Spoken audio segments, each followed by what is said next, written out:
Bienvenidos mis hermanos a una transmisión más de BBG Ministries. Es un honor y un privilegio el que se me permita estar en esta ocasión aquí y compartir con ustedes un poco de lo que yo he aprendido acerca de la palabra de Dios y cómo nos puede beneficiar en nuestra vida personal, en nuestra vida diaria, en nuestra vida cotidiana, lo que vivimos en el día al día y que no solo se quede en una teoría, sino que lo que aprendamos lo podamos llevar a la práctica. Estamos viviendo, mis hermanos, unos tiempos inusuales, unos tiempos que creo yo que muchos no nos había tocado atravesar. A través de esta situación, muchos de nosotros, muchos de ustedes, les ha tocado quedarse en casa, convivir más con nuestras familias. La gran mayoría de nosotros, mis hermanos, pertenecemos a ese grupo al que llamamos familia. Sin embargo, tenemos que reconocer que como seres humanos imperfectos, en muchas ocasiones la convivencia con la familia puede llegar a ser difícil. Sin embargo, mi hermano, mi hermana, esta noche yo quiero que tú sepas algo. La familia es un tesoro que Dios nos ha dado. ¿Cómo podemos definir lo que es una familia? Mire, una definición que yo encontré por ahí en el diccionario acerca de la familia es grupo de personas ligadas entre sí, ya sea por vínculos sanguíneos o legales. Y pues regularmente esta definición aplica, diría yo, a casi todo mundo. Tenemos nuestro padre, nuestra madre, nuestros hermanos sanguíneos. Pero también podemos tener un lazo con aquellas personas que no forman parte de nuestra familia sanguínea, como puede ser la suegra, la nuera, el cuñado. Pero sabe que también podemos llegar a tener familia en la que no estemos ligados ni legalmente ni sanguíneamente, sino más bien espiritualmente, ideológicamente, filosóficamente. El ejemplo más claro pues es la iglesia. En la iglesia vemos muchas personas que venimos de diferentes orígenes y a veces pues no tenemos ningún lazo familiar por ahí en el grupo que tenemos en la iglesia y aún así nos podemos llamar hermanos. Ahora, regularmente, mis hermanos, una familia provee refugio, provee apoyo, provee cuidado, provee consuelo. ¿Quién diseña el concepto de familia, mis hermanos? ¿Quién crea la familia? Obviamente la respuesta es Dios, el arquitecto de este universo. Dios crea al primer varón y a la primera hembra. Al primer varón le regala la ayuda idónea. No le regala una sierva, no le regala una esclava. Le regala la ayuda idónea, dándonos a entender que los varones muchas veces vamos a necesitar la ayuda de esa ayuda idónea que Dios ha proveído. Y dése cuenta cómo Dios cuando crea a Adán y crea a Eva, los crea con la fisiología, con la biología necesaria para un propósito que Dios, Él ya había designado. El que los seres humanos se multiplicaran y llenaran la tierra.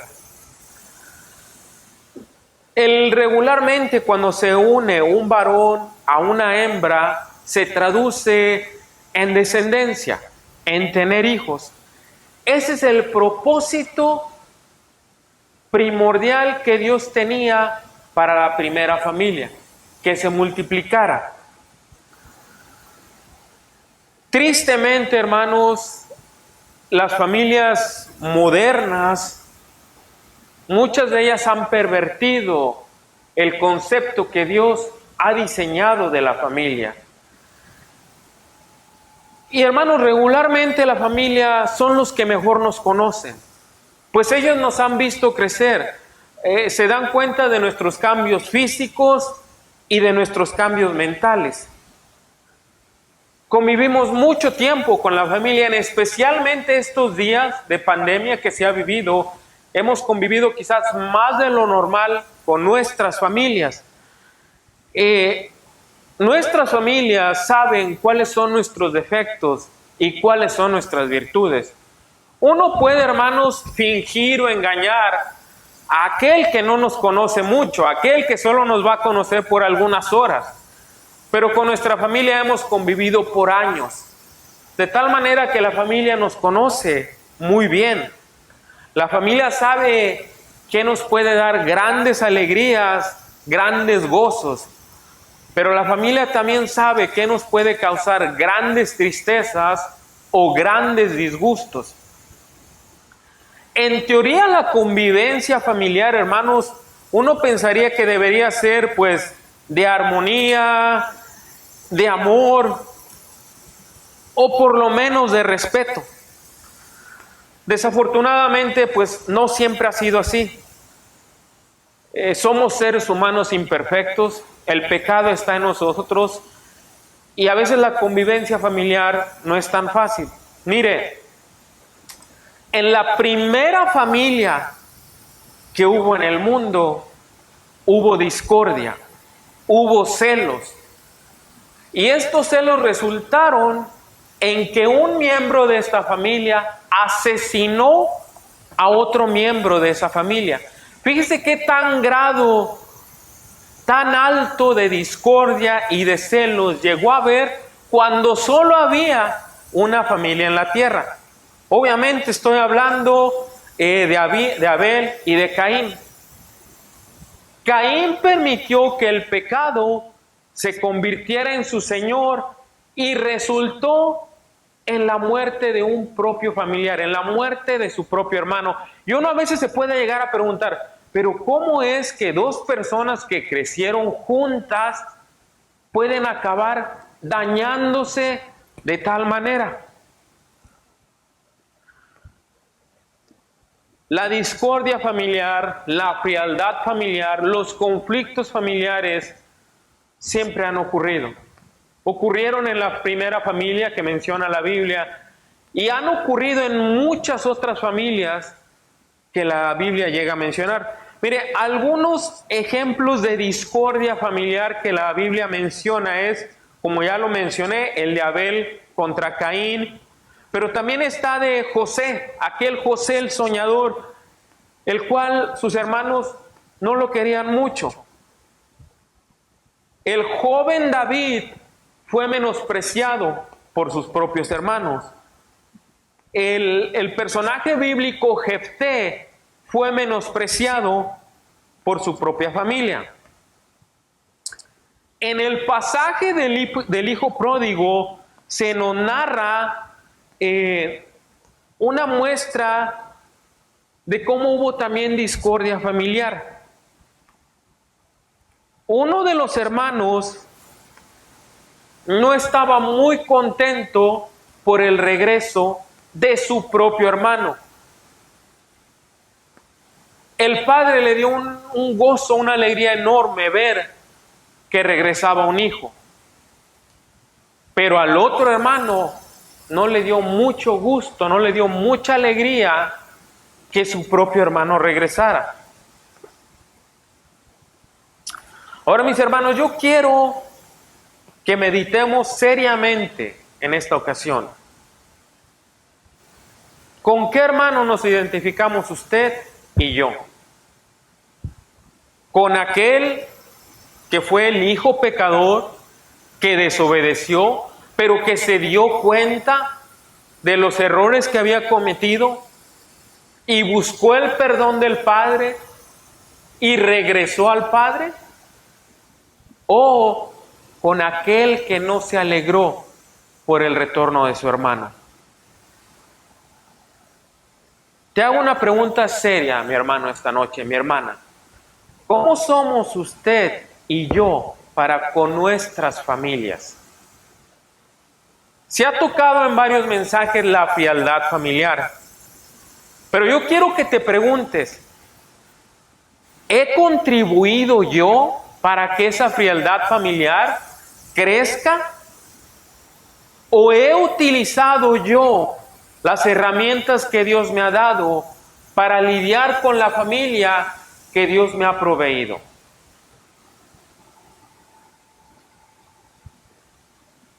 Hemos pasado quizás un tiempo, escucha el término que voy a utilizar, un tiempo excesivo sirviendo para las cosas de Dios, que hemos descuidado a nuestra familia.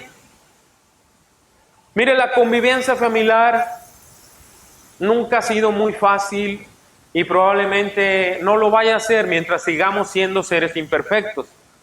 Porque a veces tenemos diferencias de opiniones, diferencias ideológicas, diferencias de gustos. Pero tenemos que darnos cuenta que la familia que tenemos es la que Dios nos ha proveído.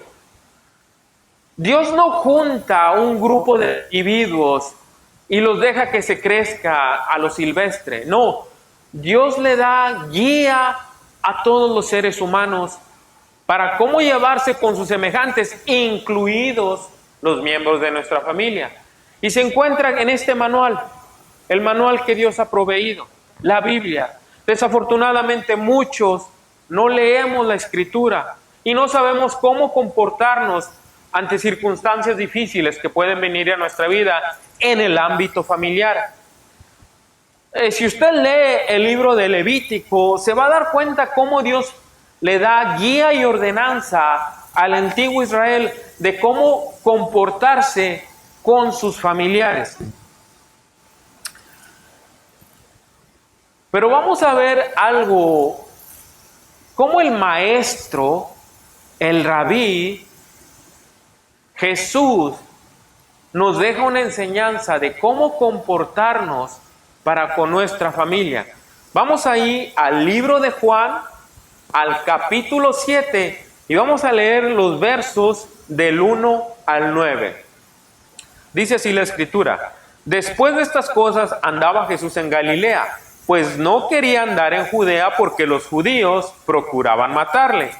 Estaba cerca la fiesta de los judíos, la de los tabernáculos, y le dijeron sus hermanos, la familia de Jesús, sus hermanos, los otros hijos de María y de José, no hermanos espirituales, sino hermanos en términos sanguíneos.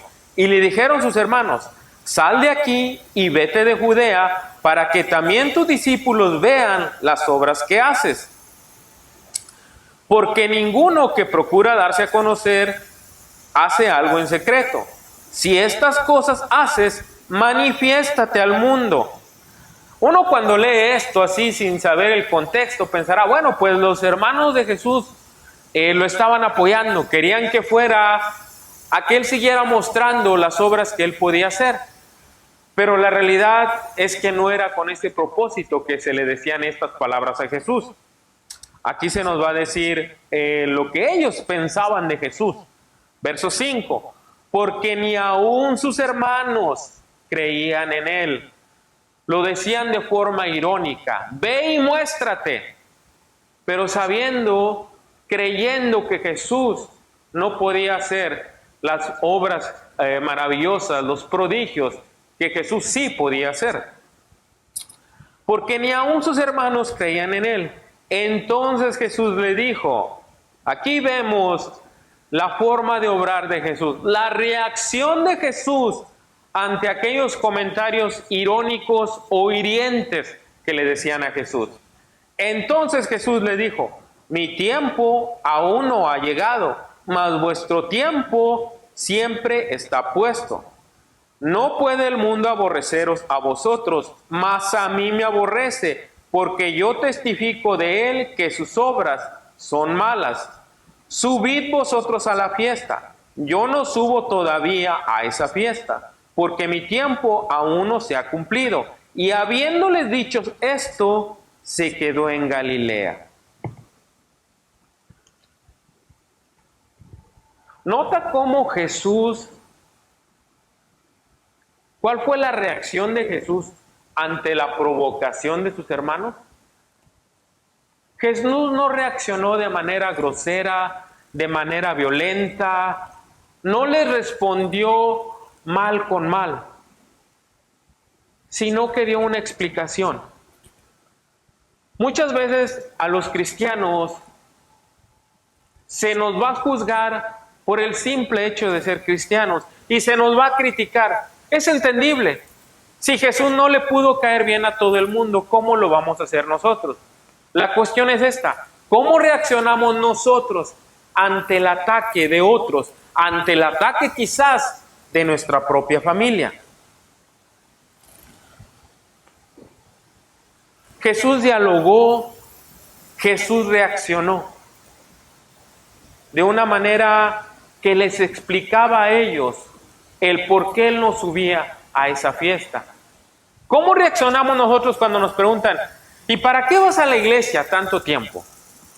¿Y para qué obedeces a Dios? ¿Dialogamos y explicamos o respondemos de una manera agresiva, de una manera grosera? ¿Pedimos la guianza del Espíritu Santo antes de responder ante ese tipo de cuestionamientos? ¿O de nuestra boca sale lo que nuestro carácter quiere expresar en ese momento? Porque como carne, mis hermanos, muchas veces las palabras duelen. Pero ¿cuál va a ser nuestra reacción para con nuestra familia? Aquí leemos que ni aún los hermanos de Jesús creían en Él. Pero ¿sabe que eventualmente al menos uno de los hermanos de Jesús se iba a involucrar activamente en el cristianismo de aquel primer siglo? Jacobo. ¿Qué hubiese pasado si Jesús hubiera respondido de manera agresiva? ¿Cómo hubiese afectado el futuro de Jacobo el que Jesús respondiera de manera agresiva? ¿Cómo estamos afectando, mis hermanos, tú y yo, el futuro de nuestras familias? Hermanos, no podemos ganar el favor de Dios peleándonos con nuestras familias. No podemos ganar el favor de Dios desamparando a nuestras familias en tiempo de necesidad. Mire otro texto que nos va a mostrar la importancia que Jesús mismo le daba a la familia. Vamos a ir ahora al libro de Mateo, al capítulo 15, versos del 4 al 6. Dice así la Escritura: porque Dios mandó diciendo: honra a tu padre y a tu madre. El que maldiga al padre o a la madre muera irremisiblemente. Este es Jesús hablando a los fariseos. Dice: pero vosotros decís: cualquiera que diga a su padre o a su madre, es mi ofrenda a Dios todo aquello con que pudiera ayudarte, ya no ha de honrar a su padre o a su madre. Así habéis invalidado el mandamiento de Dios por vuestra tradición. Hermanos, ¿de qué sirve que tú y yo ofrendemos, diezmemos a la iglesia si nuestros padres están en necesidad económica? ¿De qué sirve que nosotros sirvamos en la iglesia activamente si nuestra familia necesita nuestra ayuda y nosotros no les queremos ayudar? ¿Cómo cree que lo va a tomar nuestra familia el saber que nosotros tenemos la posibilidad de ayudar a veces a nuestros propios padres y no lo hacemos porque queremos darlo a la iglesia? Y quizás algunos pensemos: bueno, es que no importa lo que yo haga o deje de hacer con nuestra familia. Es imposible que yo le caiga bien a toda mi familia. Es imposible que yo le caiga bien a todo el mundo, a todos los seres humanos. Pues sí, hermano, tiene razón. Pero nosotros somos cristianos y tenemos que seguir el ejemplo de Cristo. no lo que nos dicte nuestro razonamiento. Mire lo que nos dice el libro de Lucas, capítulo 2, verso 52. Lucas 2, 52. Dice, y Jesús crecía en sabiduría y en estatura y en gracia para con Dios y con los hombres. Mis hermanos, es muy bueno que trabajemos para la obra de Dios. Es muy bueno que pongamos a trabajar aquellos dones, aquellos talentos que Dios nos ha dado para la obra de Dios. Pero ¿qué pasa con nuestra familia? ¿Vamos a descuidar ese tesoro que Dios nos ha dado? Y quizás venga a nuestra mente el pensamiento, bueno, es que yo he batallado mucho con mi familia. He tenido muchas dificultades con mi familia porque ellos y yo no compartimos la misma fe, los mismos pensamientos.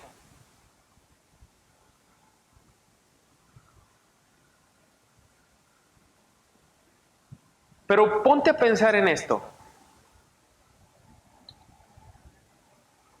¿Cómo sabes que Dios no te tiene a propósito con esa familia para que tu testimonio, para que aquello que tú haces cambie el futuro de un miembro de tu propia familia? El futuro de Jacobo fue cambiado por el comportamiento de Jesús.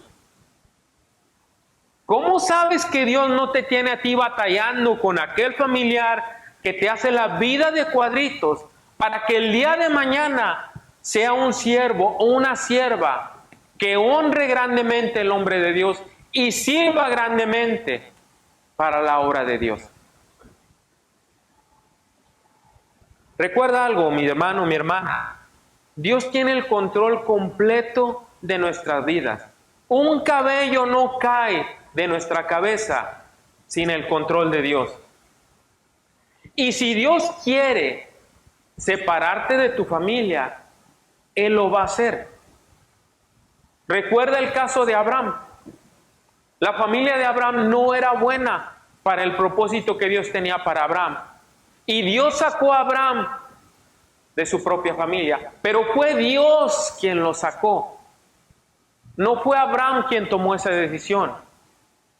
Si Dios quiere poner tierra de por medio entre nosotros y nuestra familia, Dios es el que lo va a hacer, pero no nos toca a nosotros tomar esa decisión. Hermanos, soy consciente que la convivencia entre la familia que no es cristiana y la convivencia con nuestra vida cristiana puede llegar a ser muy difícil. Pero la Escritura nos da herramientas para que las pongamos en práctica, no solo las leamos y se queden en teoría. Hemos leído la reacción de Jesús ante el ataque de sus propios hermanos. Hemos leído la importancia que Dios le da a los padres.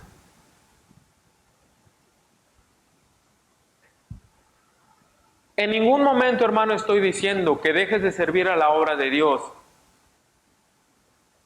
solo para ayudar a tu familia. No, lo que te estoy diciendo es, sea astuto, balancea tu vida familiar con la vida espiritual. Recuerda una cosa, Jesús pasó 30 años con su familia y solo 3 en el ministerio. Quiero darte algunos tips, algunos puntos para que puedas balancear tu vida familiar y tu vida espiritual.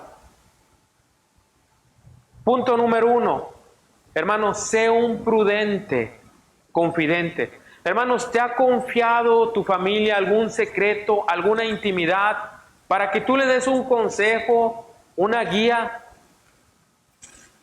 Y lo que has hecho es divulgarlo ante los demás. Mira lo que dice el libro de Proverbios, capítulo 11, verso 13. El que anda en chismes descubre el secreto, mas el de espíritu fiel lo guarda todo. Hermanos, no divulguemos los secretos que nuestra familia nos ha confiado. No violemos esa confidencialidad que ellos han tenido para con nosotros. Punto número 2. Sé luz en la iglesia y en la casa. No te obsesiones con servir en la obra de Dios solo y desamparar tu familia. Ve la importancia que Jesús le da a la familia. Yo voy a diezmar a la iglesia, pero mis padres necesitan medicina. No, tienes que balancear ese punto también. Punto número 3. Sé una buena y verdadera influencia en tu familia. ¿Qué estamos puliendo en nuestra familia, hermanos?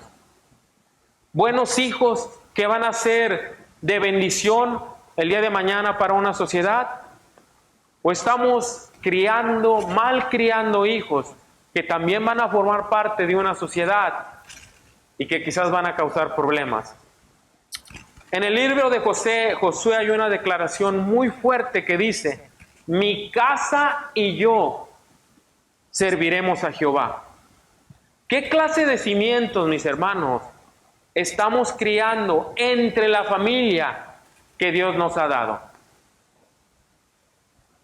Quiero terminar este mensaje diciéndote esto, hermano, mi hermana.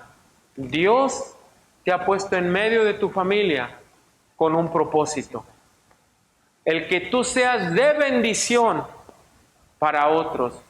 El que otros vengan al camino de Dios, incluido tu propia familia, a través de ti. Que tú puedas honrar y glorificar el nombre de Dios, dejándole saber a otras personas lo maravilloso, lo bondadoso, lo misericordioso que es nuestro Señor. Que Dios les bendiga en esta ocasión, mis hermanos. Ha sido un privilegio y un honor el estar aquí con ustedes. Bendiciones.